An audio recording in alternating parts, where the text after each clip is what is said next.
एक पुराने जमाने की बात है। हिंदुस्तान के एक छोटे से कस्बे में नवाब ज़हीरुद्दीन नाम का एक अमीर और असरदार शख्स रहता था। दुनिया उसे इज्जत देती थी, लेकिन उसके दिल में एक कमी थी, अहंकार। वह अपनी दौलत और ताकत पर इतना घमंड करता कि किसी गरीब को अपनी नजर के काबिल भी नहीं समझता था। उसकी बेगम ज़ैनब बहुत ही नेक और खुदातर्स इंसान थी। वह हमेशा गरीबों की मदद करती, पर्दे में रहने वाली, नरम दिल और दुआओं करने वाली औरत थी। वह अपने शौहर की हालत देखकर अक्सर कहती, ऐ ज़हीर, इंसान की असल पहचान उसका माल नहीं, बल्कि उसका दिल और उसके अमाल हैं। लेकिन नवाब हर बार हंसकर कहता, ज़ैनब, ये दुनिया मेरे आगे झुकती है, मुझे किसी की मदद की जरूरत नहीं। एक दिन तकदीर पलट गई। एक रात ज़हीरुद्दीन को तेज बुखार हुआ। कुछ ही घंटों में हालत इतनी बिगड़ गई कि चलना फिरना मुश्किल हो गया। डॉक्टर आए, दवाएं दी, लेकिन फायदा न हुआ।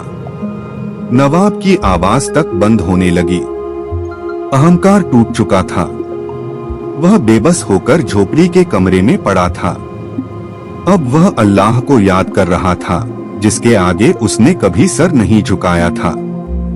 उसकी बेगम उसके सिरहाने बैठकर धीमे धीमे दुआ कर रही थी, या अल्लाह, अगर मेरे नेक आमाल, मेरी सदका खैरात, मेरी रातों की इबादत तुझको पसंद आई हो, तो मेरे शौहर पर रहमत कर दे। उसे वक्त से पहले मत उठा लेना। उसकी आंखों से आंसू गिरते और दुआ बंद न होती। वह लम्हा जिसने सब बदल दिया। रात के आखिरी पहर, जब ज़ैनब की आंखों में नींद भी नहीं थी, अचानक हवा का एक हल्का सा झोंका कमरे में आया।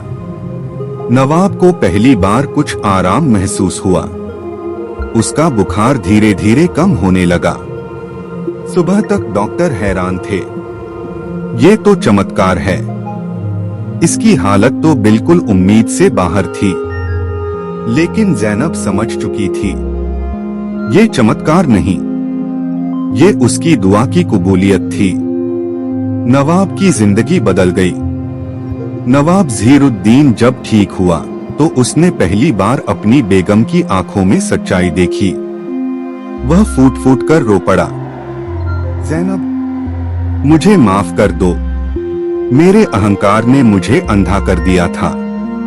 तुम्हारी दुआ ने मुझे मौत से वापस बुला लिया। उस दिन के बाद वह बिल्कुल बदल गया। गरीबों की मदद करने लगा, मस्जिद की मरम्मत करवाई, हर जरूरतमंद का सहारा बना, और सबसे बड़ी बात, अहंकार से तौबा कर ली।